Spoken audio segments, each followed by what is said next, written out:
Hello everyone, स्वागत है आप सभी का एक बार फिर टारगेट विद सर क्लास में।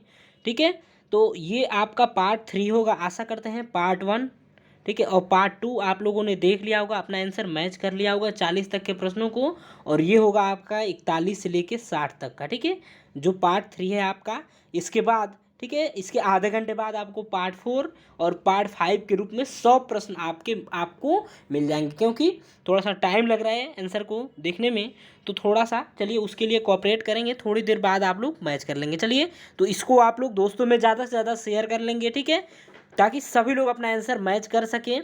ठीक है, तो चलिए 41 नंबर प्रश्न हो जाएगा। कुकर खांसी यानी कि जिसे पार्टूसिस वुफिंग कफ कहा जाता है के संचरण का तरीका क्या है?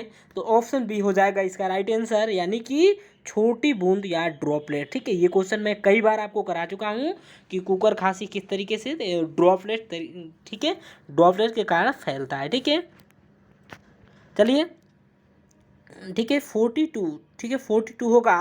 खसरा का कारक जीव क्या है? खसरा का कारक जीव, ये तो ऑप्शन डी हो जाएगा इसका राइट आंसर, यानी कि एक सिरोसिस के साथ सिंगल स्टैंडर्ड, ठीक है, आच्छादित आरएनए वायरस। ठीक है, आरएनए वायरस यहाँ पे मिल रहा है, तो ये राइट आंसर हो जाएगा। चलिए 43 होगा। क्षय रोग का कारक मुख्य, ठीक है, क्षय रोग का मुख्य लक्षण क्या है? क्षय रोग का मुख्य लक्षण क्या है? तो इसका राइट आंसर हो जाएगा ऑप्शन ए, यानी कि हल्की खांसी। ठीक है, हल्की खांसी जो कि क्षय रोग का मुख्य, ठीक है, लक्षण है। चलिए 44 नंबर होगा क्वेश्चंस। ठीक है, रोगी के इतिहास को एकत्र करने में डेटा का प्राथमिक स्रोत कौन है? तो बताएंगे रोगी के इतिहास को एकत्र करने में डेटा का, ठीक है, प्राथमिक स्रोत कौन है? तो ऑप्शन, ठीक है, ऑप्शन डी हो जाएगा इसका राइट आंसर, यानी कि खुद रोगी। ठीक है, खुद रोगी जो कि इतिहास को एकत्र करने डेटा, ठीक है, डेटा को एकत्र करने में प्राथमिक स्रोत है। तो ऑप्शन डी जिन्होंने लगाया होगा उनका बिल्कुल सही है।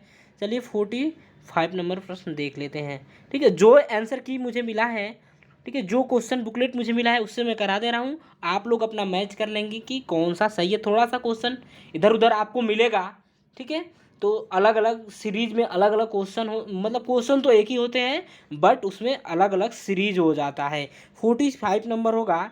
शारीरिक परीक्षण के दौरान फेफड़ों की आवाज़ का आकलन करने के लिए किस विधि का प्रयोग किया जाता है?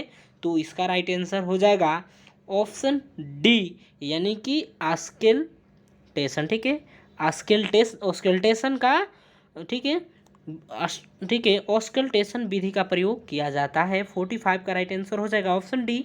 चलिए, पेट की शारीरिक, ठीक है, पेट की शारीरिक जांच के दौरान एक नर्स कैसे पहचानेगी कि पेट में तरल पदार्थ या गैस या ठोस भरा है?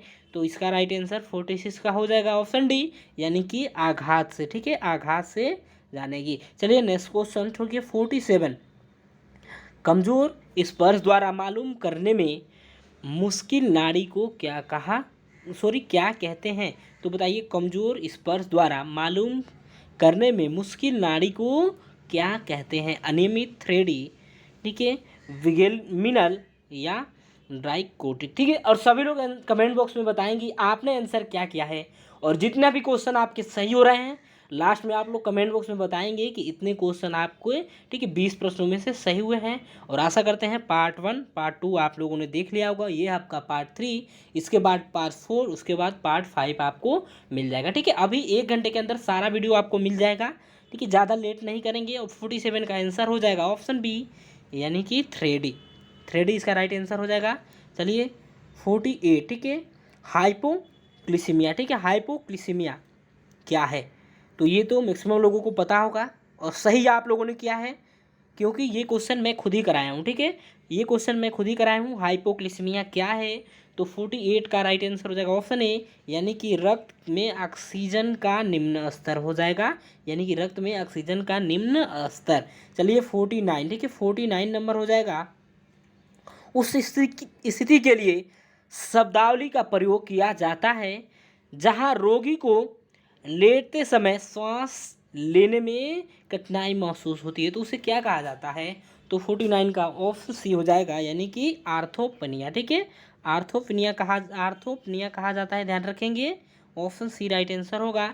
चलिए 50 नंबर प्रश्न हो जाएगा, बताएंगे संक्रामक रोग से ग्रसित रोगी द्वारा कमरे या भवन को खाली करने के बाद कीटाणु रहित करना क्या कहलाता है? तो बताएंगे संक्रामक रोग से ग्रसित रोगी द्वारा कमरे या भवन को खाली करने के बाद कीटाणु रहित करना क्या कहलाता है?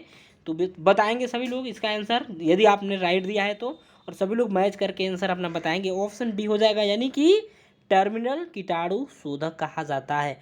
चलिए नेक्स्ट क्वेश्चन होगा 51, ठीक है 51 हो जाएगा, बताएंगे भ्रूण के जीवन क्षम होने से पहले गर्भावस्था की समाप्ति को कहा जाता है?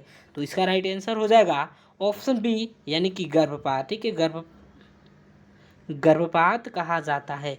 चलिए यानी कि एबॉर्शन, ठीक है ध्यान रखेंगे, इंग्लिश में देख लेंगे, एबॉर्शन कहा जाता है। चलिए नेक्स्ट क्वेश्चन होगा 52 बताएंगे सभी लोग जल्दी से, निम्नलिखित में से कौन गर्भपात का सिक्युला है?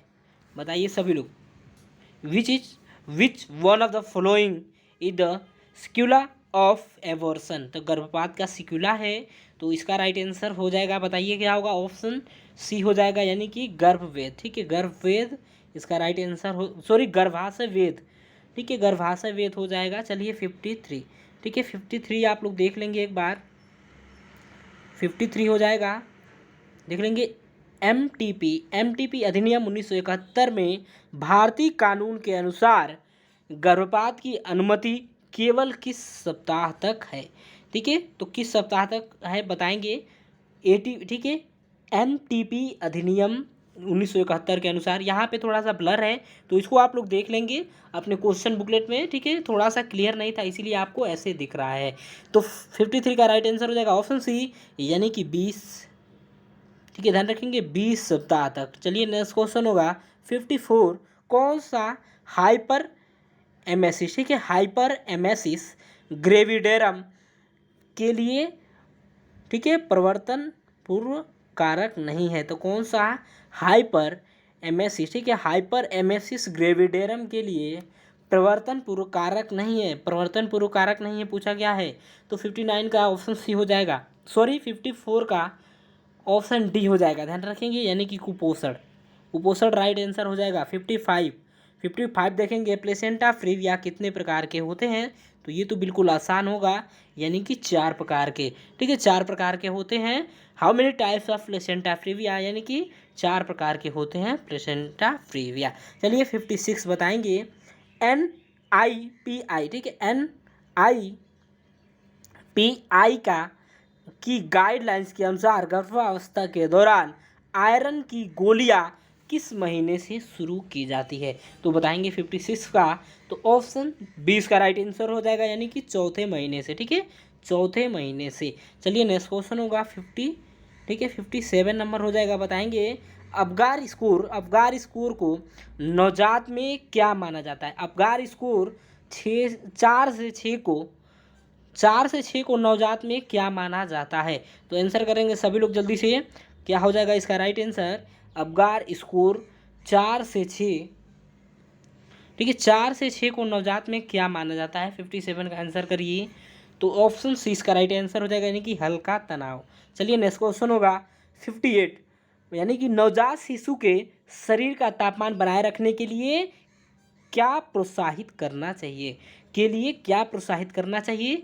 तो ऑप्शन ए इसका राइट आंसर होगा, यानी कि माँ के साथ त्वचा से त्वचा का संपर्क, ठीक है यानी कि नवजात के शरीर का तापमान बनाए रखने के लिए माँ के साथ त्वचा के साथ त्वचा का संपर्क के लिए प्रोत्साहित करना चाहिए। चलिए 59 होगा, ठीक है प्रसव के दौरान कीटाणु रहित उपकरणों और गर्भनाल बंधन का उपयोग करके नवजात शिशु में किस रोग को रोका जा सकता है? तो बताइए फटाफट से बताएंगे, तो ऑप्शन सी इसका राइट आंसर होगा, यानी कि टिटनेस इसका राइट आंसर हो जाएगा, टिटनेस। चलिए नेक्स्ट क्वेश्चन होगा 60 नंबर, ठीक है 60 नंबर हो जाएगा, प्रसव के दौरान संक्रमण को रोकने के लिए कितने क्लींस की जांच करनी पड़ती है? तो बताएंगे प्रसव के दौरान संक्रमण को रोकने के लिए कितने क्लींस की जांच करनी पड़ती है, ठीक है और ये आपका है पार्ट 3, ऑप्शन बी हो जाएगा, ठीक है, 16 का राइट आंसर यानी कि 5। ठीक है, और इसके बाद आधे घंटे बाद आपको मिल जाएगा पार्ट 4।